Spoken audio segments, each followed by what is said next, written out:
most senior Democrat on the Foreign Affairs Committee.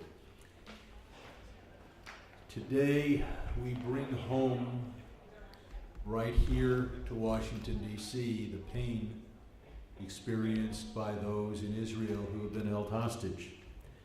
Up until last night, that pain for me was very real, but was many miles away. I should point out that Paul Kessler was killed at a demonstration just a few miles outside my district yesterday. Paul was 65 and was there just standing there being pro-Israel, and there was a anti-Israel demonstration where one of those demonstrators came and bludgeoned Paul to death. So I've seen it close to my own district. We've all seen it on our television screens, and we're about to hear it from people for whom this is very close. We will hear from Itai, Rita, Boaz, and Yael in just a few minutes. Their family members are innocent Israelis who have been taken hostage. The hostages include toddlers, grandparents, mothers. A month has passed since October 7th when they were abducted, and they are in the hands of those who we know have delighted in the slaughter of babies, the execution of parents in front of their children. Families here have loved ones ranging from an 83-year-old to a little boy who was 8 years old when he was taken hostage and had his 9th birthday in captivity. Many of those hostages were taken after watching their family members and loved ones murdered right in front of them. The cruelty of October 7th is unspeakable. We will not forget their stories, and we will not forget them till we bring them home. Now, the scenes we see on our television screens every day from Gaza are heart-wrenching, and a natural human reaction is to say, well, let's have a ceasefire. But after we listen to these families today, I think we will say that there cannot be a ceasefire until these hostages are released. There are those who equate the hostages to those in Israeli jails who have been convicted of terrorism. Keep in mind, these hostages have been convicted of nothing, have been charged with nothing, are guilty of nothing except being Jewish and being available for Hamas to kidnap. These are non-combatants in every sense. For the last 31 days, these families have had to endure immense suffering. They desperately wait any information. Hamas has not published a list, even a partial list, of the hostages they hold. So the families don't know the status of their loved ones, whether they're injured, whether they're being abused or tortured, whether they're even alive. These families need answers, but the International Red Cross has not been allowed to visit the hostages or verify their status. So there is no international law on how to treat civilian hostages, because the law says you're not supposed to have civilian hostages. But international law for combatants who are legitimate prisoners of war requires that their names be revealed and that they be visited by the Red Cross, and of course none of that is happening. The voices who care about human rights must raise those voices loudly and demand that Hamas return these people to their families. We will be telling their stories, we will be remembering them, but we say together, bring them home now. So we'll hear from another of the family members, starting with Itai. Oh, yes. Sorry. And, but before that, my colleague Kathy Manning was here earlier, and now Dan Goldman. Thank you. Thank you, Brad. I thank so much these families for coming here and telling your stories. It's incredibly important to hear because there is not enough attention right now on the fact that there are 240 hostages. There are babies, there are children, there are grandparents, there are Americans, they are from 33 countries. And the fact that there are people advocating for a ceasefire without discussing that the hostages must be returned makes no sense and runs completely counter to our American values, our democratic values, and the values that we export around the world. We need to be focused right now on bringing home the hostages who are being illegally held by Hamas.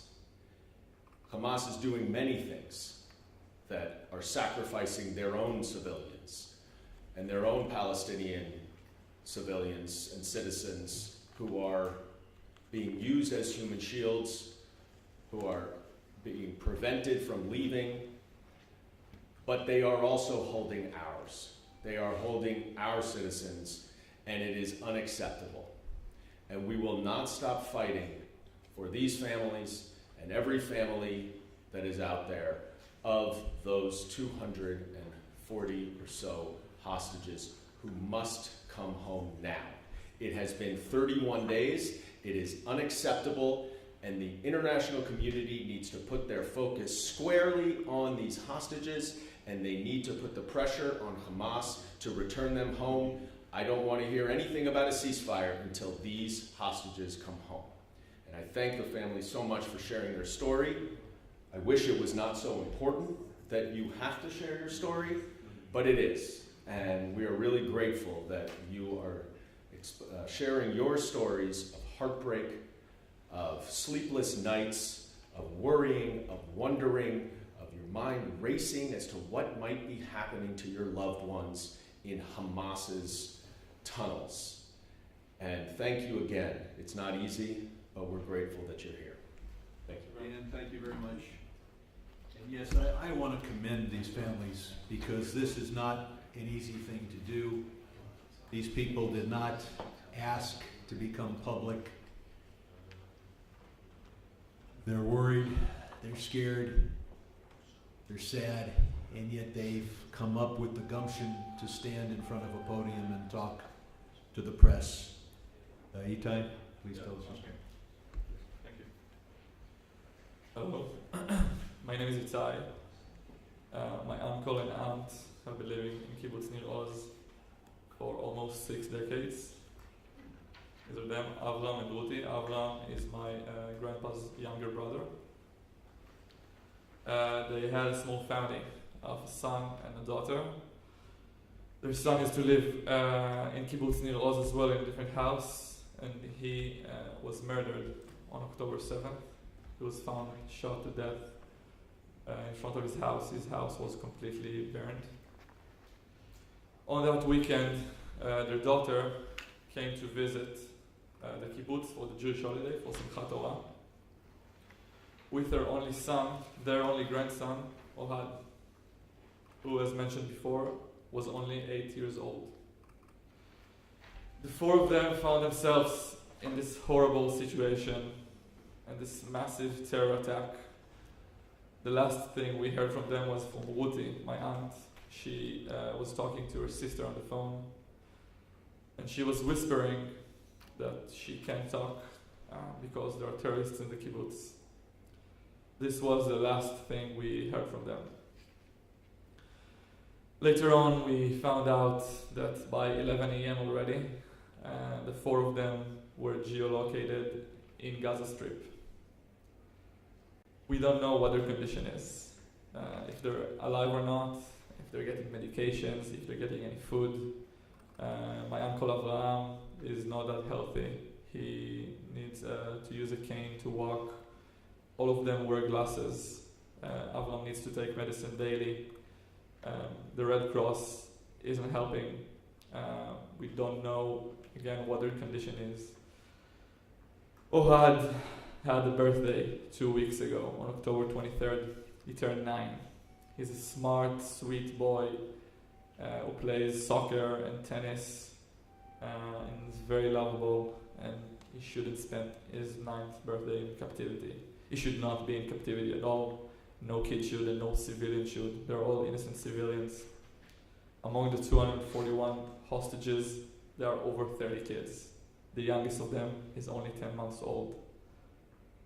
And again, we do not know the condition of any of them. Releasing them should be the top priority of the entire world. Should be the number one thing that everyone discusses. Anyone who believes in human rights, anyone who advocates for human rights, for humanity, for justice, should solve this issue. This is why we're here, and this is what we're calling the entire world to do, to bring them back home, and to bring them back home now. Thank you.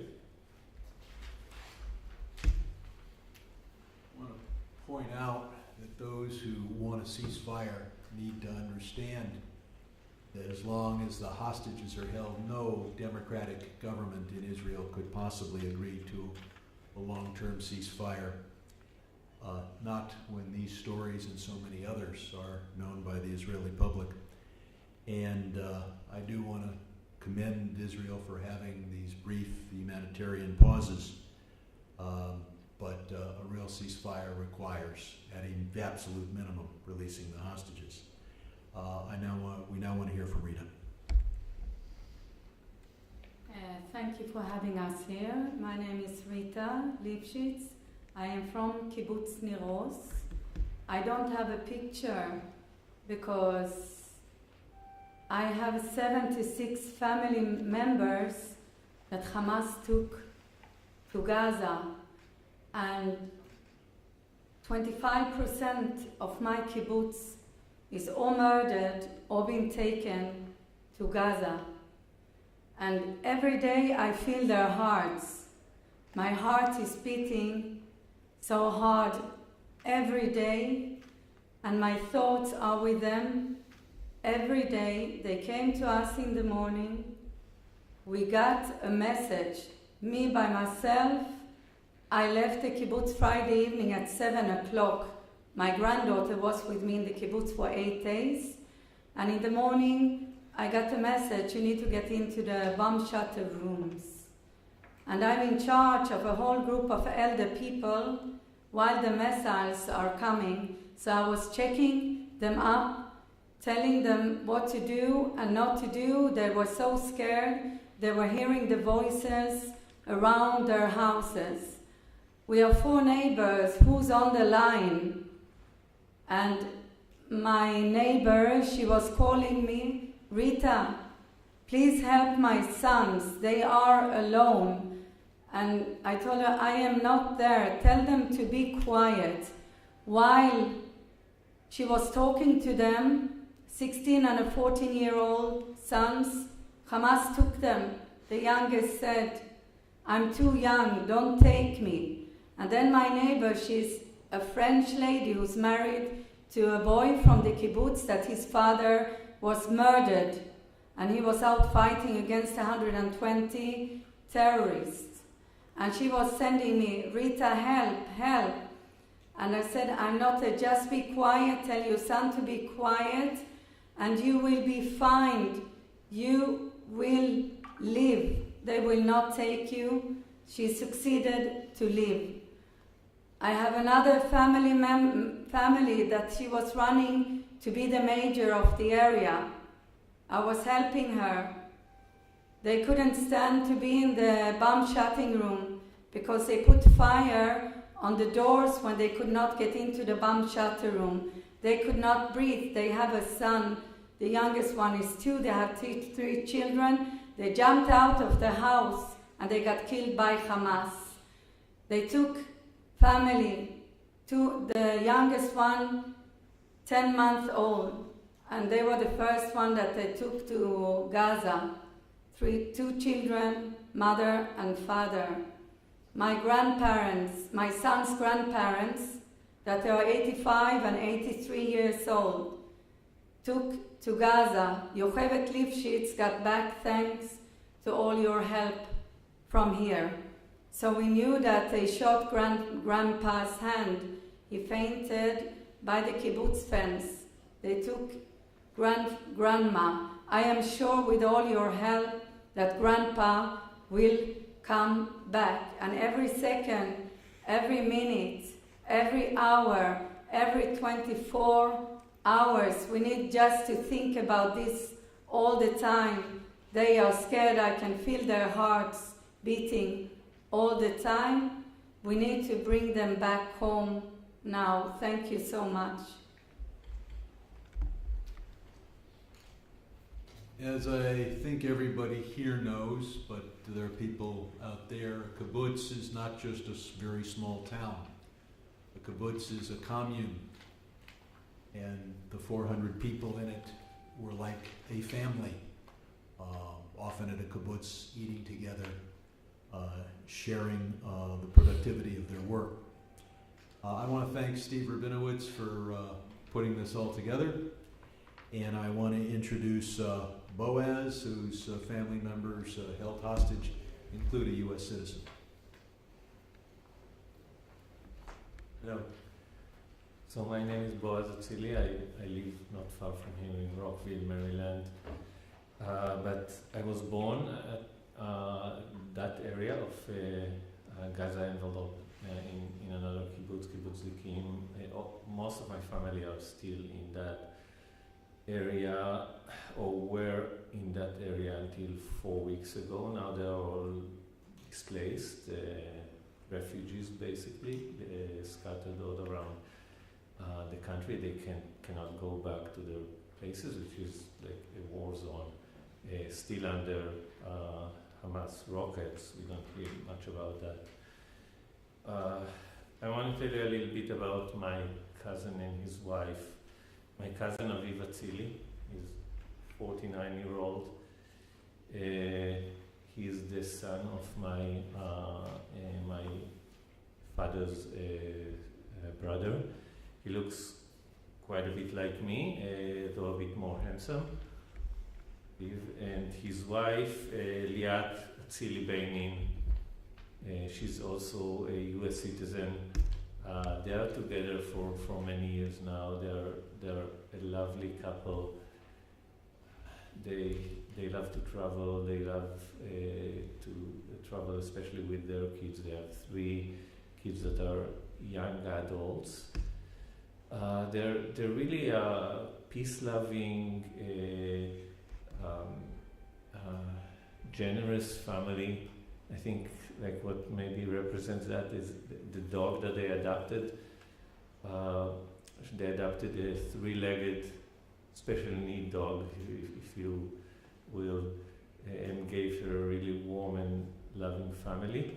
And that dog was also killed by Hamas on October 7th, to just kind of demonstrate what kind of cruelty that is. We don't really know where they are. We know they're not at their home, which was burned to the ground. Rita told us about what happened in Kibbutz Nir Oz. It's the same kibbutz. But there were no bodies found, and Aviv's phone was later geolocated in Gaza, so that's the only indication that we have that they're there. They are, as I said, they are Israeli-American family. They were here. I met them just last August. They were visiting, and I met them in New York. We had a really nice dinner with their kids and all our family. They have a family in Connecticut. They went to visit there. They have family in Oregon, and then they went to travel to Yellowstone because they got to see some nature if they're here in this beautiful place. So, I mean, what breaks my heart is especially their 3 kids, that they lost both of their parents at the same day. They don't know if they will ever see them again. They don't know if they will get to hug them again.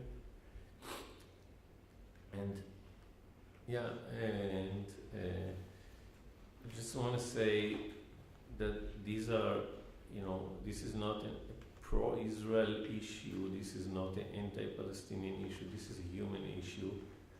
And anybody that cares about human rights should care about that.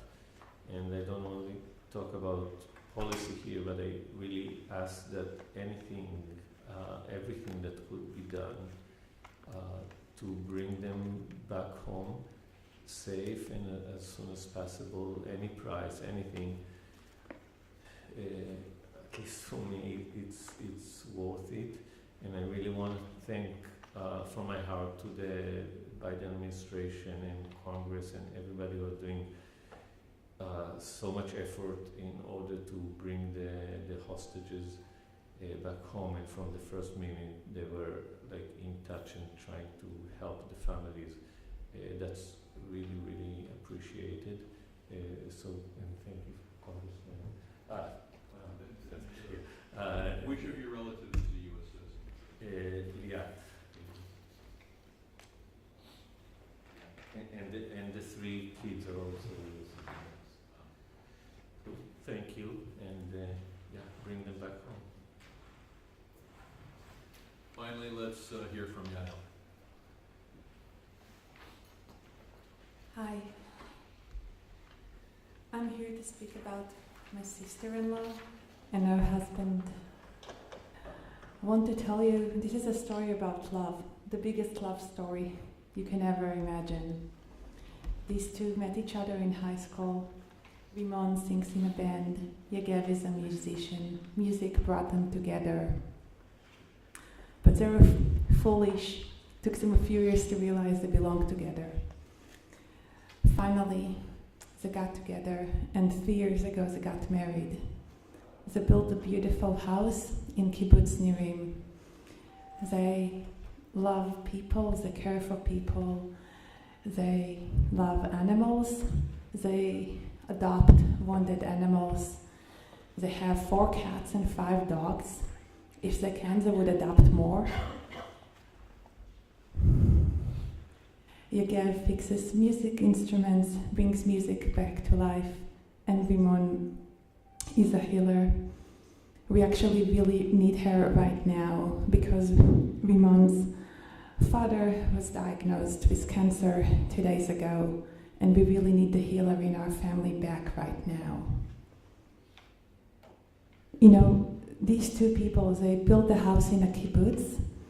It's a very peaceful community. It's where you go to live when you love agriculture, when you love crops, when you want to bring food and flowers into the world. And on our kibbutz, there's actually a warehouse where we store food that goes for the Palestinian people. When the terrorists came in on October 7th, they burned our houses, they burned our people, they burned the food for their own people. When people say this is a humanitarian crisis, this is a global crisis, I would like to emphasize there are more than 240 hostages. 138 of them have dual citizenship. They're coming from the US, from Thailand, from Argentina, France, Germany. This is a global humanitarian crisis that requires the global community to come together and release civilians that were captured in their home, in their pajamas, walking barefoot into Gaza. Thank you. We'll now hear from Kathy Manning from North Carolina. Thank you. I'm Congresswoman Kathy Manning. I represent the 6th District of North Carolina. We all know what happened on October 7th when Hamas terrorists invaded Israel by land, by sea, by air, and their purpose that day in invading was to murder civilians and to capture civilians and to take them hostage. And the savagery and brutality that we know took place is really beyond anything that we can even comprehend. I have been meeting with hostage families for 2 weeks now, And sadly, it reminds me of when you talk to Holocaust survivors. Each Holocaust survivor has a unique, horrifying story. Each story is different. And as I've met with the hostage families and heard about their loved ones who are being held hostage, each story is unique, each story is horrifying, and each story is about someone who was loved and who was very special to their family. We know there are infants as young as 9 months old, and we know that there are elderly people, including Holocaust survivors. One of the stories that was particularly horrific to me was of a 35-year-old mother named Yarden and her daughter Geffen and her husband Alan, who were captured. They decided to jump off the truck they were thrown on to try to escape, and in making a choice that reminded me of what you heard about from Holocaust survivors, Yarden handed her 3-year-old daughter Geffen to her husband and said, "You can run faster, you go." And by sacrificing herself, she saved her 3-year-old daughter and her husband, and she has not been seen since then.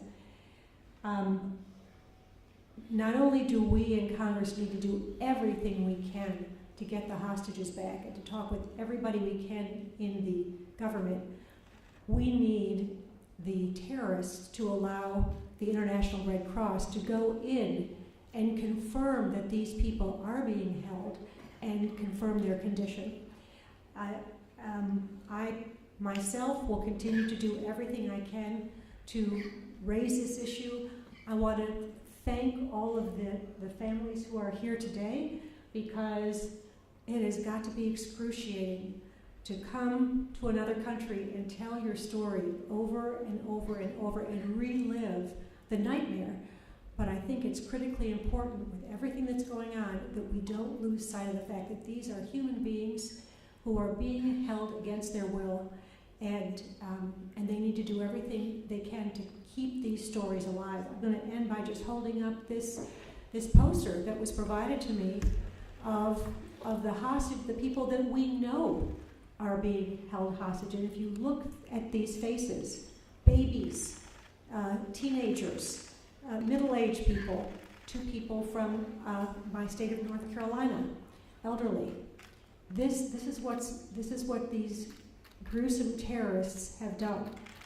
And we demand that they allow the International Red Cross in so that we can determine who is there, what kind of shape they're in, and we will do everything we can to continue to push for their safe return to Israel and to their families' loving embrace. Thank you. I expect that there may be another member or two who will join us. I thank Kathy Manning for her leadership on this issue. Let's open it up to questions, either for members of Congress or more likely the families involved. For the families, what has this been like getting up here and speaking with members of Congress and advocating for this issue, and obviously such a painful topic, and then seeing so many members like that poster that it's manning all that in the House and the Senate, Senator Fenton's classical posters. Yes, and this is one of I'm aware of 3 events involving the hostages. My colleague Jared Moskowitz did a roundtable that I believe was close to the press, and of course Republican House members did another table this morning. So we in the House are certainly hearing about the hostages from the Northwest, and I'd like to have the families address your question.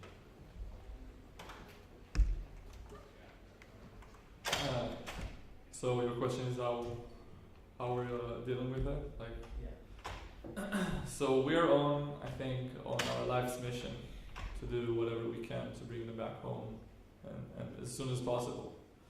So we're speaking to whoever wants to listen, whoever has the power. We believe that the U.S. congressmen and women have the power, because the U.S. is a strong player in the international community, and like the U.S. administration helped with the release of 2 hostages, we believe it is able to do it again with the other 241 who are still there. And it is difficult for us to do it, but we don't have a choice. We think of our loved ones who are held over there, probably in dark tunnels, probably not getting enough food, if any, and nothing we feel is even compared to what they feel. This is our obligation. And behind every person that you saw in the photo, it's not just one family member who's standing here. There's dozens of family members behind every picture on that poster. And I think, again, this is just our moral obligation to do so for our families, for everyone's families. There's some families who have been taken altogether and they don't have any other family in Israel or around the world, so it's our obligation to speak on their behalf as well.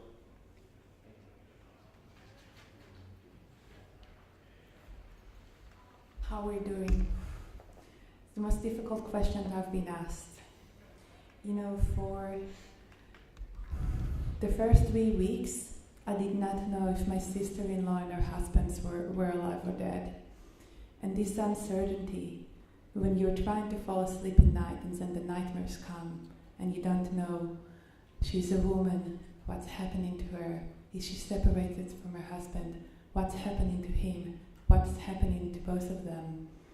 And then a few days ago, the Hamas released a video of 3 women. Rimon Kirscht, my sister-in-law, was one of them. And then in that video, we got the final confirmation that she was indeed kidnapped. So whenever we get a phone call from Israel, it's not to tell us that she's among the unidentified bodies.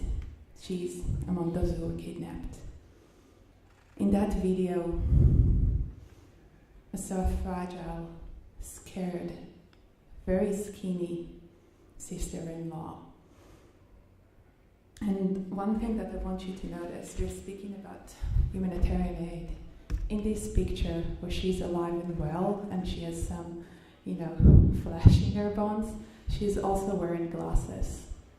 In the video that Hamas released, she was not wearing glasses.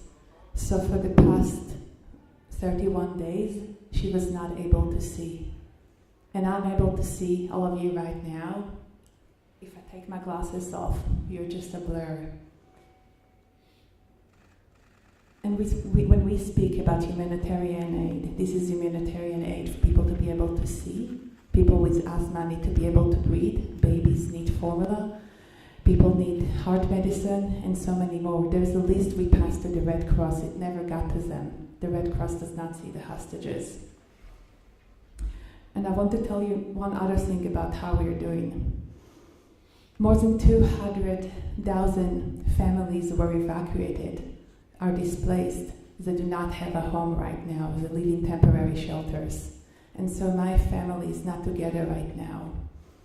My mother and father-in-law are in hospital treating the cancer of my father-in-law. My mother-in-law is alone in the hospital with her husband, and she's thinking about her children. She has one child in Gaza, one child that was evacuated to the Dead Sea and needs to take care of 3 babies, all under 3. So she's not able to be with her mother in hospital. And then another child here in the United States coming to speak with you all to ask for your help and plead that you bring our loved ones back. Like I told you before, a kibbutz, all we are a big family. We are 300 left, and people are broken. They are thinking about their family members that are in Hamas, all the funerals that we are going through. The first 2 weeks, it was like a shock. You want to wake up from a terror movie. And then started all the funerals, and in Israel you sit Shiva for 7 days. And when we got into we are living in Eilat now, in a hotel. We go into the dining room, and before we go into the dining room, it's like there is a menu, but instead of a menu, there is pictures of our family members, where their funeral is, and who is going to that funeral, because we cannot go to all funerals because some of the funerals are in the same day. So I am a strong person. I'm strong for all the 300 people, which is 200 in Eilat and almost 100 in Gaza. I am staying strong for them, helping them, hugging them, and trying to find a way to get my 76 family members back. And we are a kibbutz that was one of the most beautiful kibbutzes in the area. We have a lot of feasts together, parties together, and we love to be together. And now we have this sadness, and we are all fighting for getting our family members back. Thank you.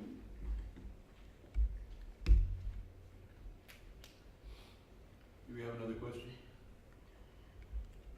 Yes. So there have been a lot of people who've put up the kidnap posters in the U.S., and there's also been people who've been tearing them down, and I'm curious of your thoughts on people taking these posters down.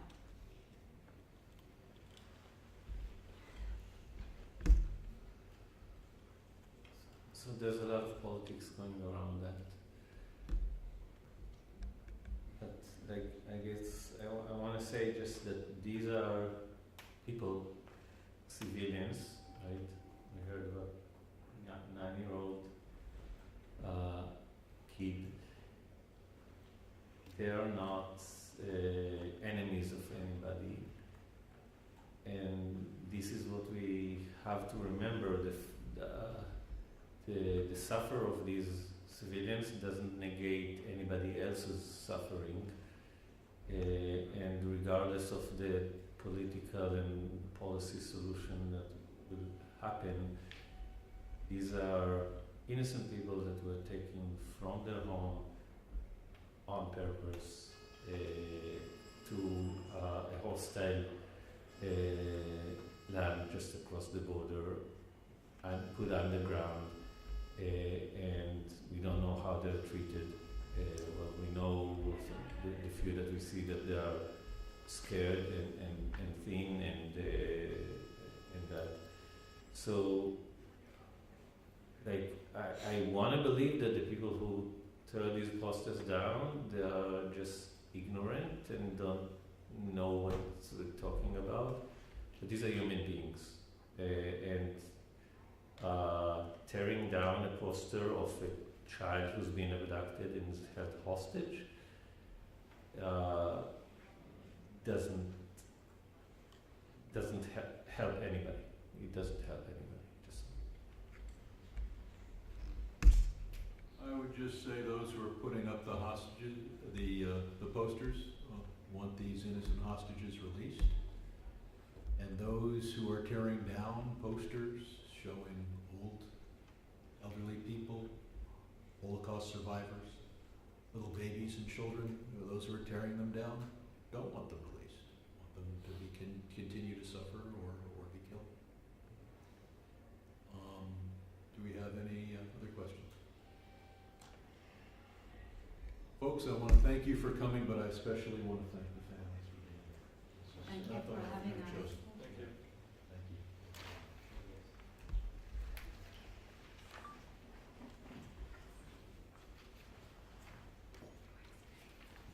It says, it's a dog like in the army, and it says in Hebrew, our hearts